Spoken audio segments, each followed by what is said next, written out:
Hello guys, welcome back to our channel PCMB digital Gurukul. बच्चों, आज हम एनटीएससी एग्ज़ाम जो होता है हमारे कंट्री में, एनटीएससी स्टेज 1 2020 गुजरात का बायोलॉजी सेक्शन जो है बेटा, उसका सोल्यूशन हम करने की कोशिश करेंगे। हमारे पास जो सबसे पहला क्वेश्चन इसके अंदर है वो है which of the following molecules is known as energy currency of cell. तो आसान आंसर है, एडेनोसिन ट्राइफॉस्फेट होता है। हम सब लोग इस आंसर को जानते हैं। दो बोन्स को कौन जोड़ता है बेटा? तो दो बोन्स को हमेशा जो जोड़ने वाला होता है उसको हम लोग क्या कहते हैं? लिगामेंट। जबकि टेंडन किसको जोड़ता है? बोन टू मसल को, बी टू एम को। और इसका ईटीपी हमने जाना ही था। और ये पेपर तो एनटीएससी स्टेज 1 2020 का है। करेक्ट बात है, गुजरात का। तीसरा क्वेश्चन है सिलेंट्रेटा कौन है? तो भाई हाइड्रा जो है वो सिलेंट्रेटा है। प्लेनारिया जो है वो प्लेटी हेलमिंथ में आता है बेटे। स्पॉन्जिला स्पॉन्जेस में आता है। और साइकन भी स्पॉन्ज में आता है। तो यहाँ पर आंसर हो जाएगा हाइड्रा, यानी कि 3। चौथा क्वेश्चन है कि कौन सा पार्ट ऑफ ईयर है जो वाइब्रेशन को एक इलेक्ट्रिकल सिग्नल में, तो हेयरिंग पार्ट जो इनर ईयर में एक ही होता है, हमेशा से हम जानते हैं, कॉकलिया।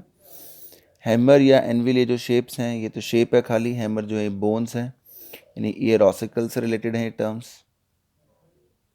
और ऑडिटरी नर्व कन्वर्ट नहीं करती, कन्वे करती है। तो आंसर होगा 2। स्लीपिंग सिकनेस किससे कॉज होता है? तो ट्रिप्नोसोमा से कॉज होता है। सारस से तो कोरोना होता है जो अभी चल रहा है आजकल, सीवियर एक्यूट रेस्पिरेटरी सिंड्रोम।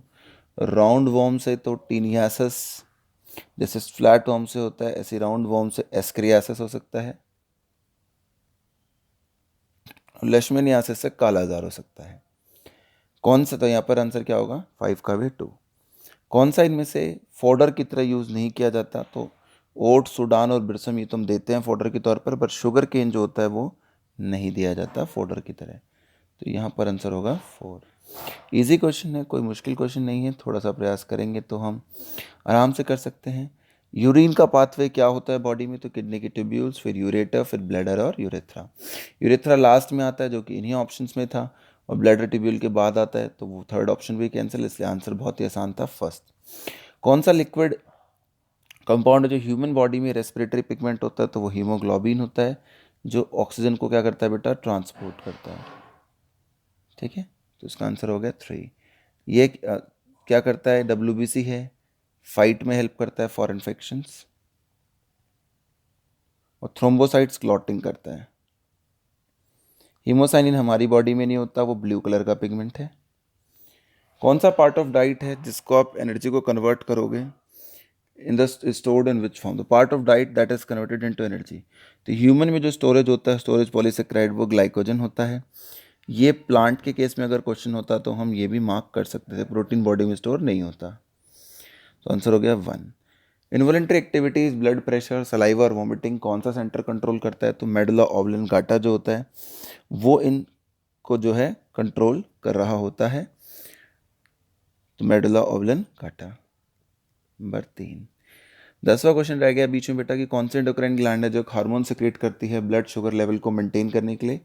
तो वो होती है पेनक्रियास। कैसे मेंटेन करती है? इंसुलिन से और ग्लूकागन से। इंसुलिन क्या करता है? डिक्रीज करता है शुगर लेवल को, और ग्लूकागन इंक्रीज। थायराइड मेटाबॉलिज्म करता है, बाकी ग्लैंड्स का फंक्शन अलग है। एड्रिनल ग्लैंड में कॉर्टेक्स और मेडुला होते हैं, जहाँ से एपिनेफ्रिन हार्मोन निकलता है मेडुला से, और पिट्यूटरी बाकी सभी ग्लैंड्स को कंट्रोल करती है। कौन सी स्टेटमेंट है 12th क्वेश्चन में कहा गया है जो ट्रू नहीं है? तो in animals control coordination take place through muscular and vascular tissues, ठीक। The long thread like structures of neurons is called dendrites, that is the second statement. क्योंकि जो डेंड्राइट्स होते हैं वो लॉन्ग नहीं होते, शॉर्ट होते हैं। लॉन्ग तो एक्सॉन्स होते हैं, तो सेकंड रॉन्ग हो गई। Space between the two neurons is synapse, ठीक है। द स्मॉलेस्ट एक्सटेंशन, स्मॉलेस्ट नहीं होती, लॉन्गेस्ट होती है, लॉन्ग एक्सटेंशन। सेकंड और फोर्थ स्टेटमेंट गलत है। ये थोड़ा सा क्वेश्चन प्रिंटिंग में वैसा रह गया। क्वेश्चन एक्चुअली जो एग्जाम में था वो क्वेश्चन था कि कौन सा एनिमल है जो अभी इंडिया से एक्सटेंट हो चुका है। उस एनिमल का नाम था panther. Which animal is extent from Indian forest? इसकी जगह क्वेश्चन ये होना चाहिए था यहाँ पे, which animal is extent from Indian forest, question number 30। और इस क्वेश्चन का आंसर था पैंथर। और भी ऑप्शन थे लॉयन, टाइगर और राइनोसोरस, लेकिन आंसर था पैंथर। फर्स्ट ऑप्शन पैंथर था, सेकंड ऑप्शन था मान लीजिए राइनोसोरस, थर्ड ऑप्शन था लॉयन, फोर्थ ऑप्शन था टाइगर। तो आंसर क्या था? पैंथर। लास्ट क्वेश्चन था कि कौन कौन से कंपोनेंट इसमें ऐसे हैं बेटा जो कि बायोडिग्रेडेबल हैं। तो ग्रास, फ्लावर और लेदर। इसमें पॉलीथीन आ गया, ये खुद नहीं, हम जानते हैं कितनी बड़ी प्रॉब्लम है पॉलीथीन की। पीवीसी नहीं हो सकता और प्लास्टिक नहीं हो सकता बायोडिग्रेडेबल में। तो आंसर क्या होगा? सेकंड। तो बच्चों इसी के साथ एनटीएससी स्टेज 1 गुजरात का पेपर हमने सॉल्व कर लिया। उम्मीद करता हूँ आपको समझ में आ गया होगा। चैनल को ज़रूर सब्सक्राइब करें तो हमें सपोर्ट करते रहें। Thank you so much for watching the video.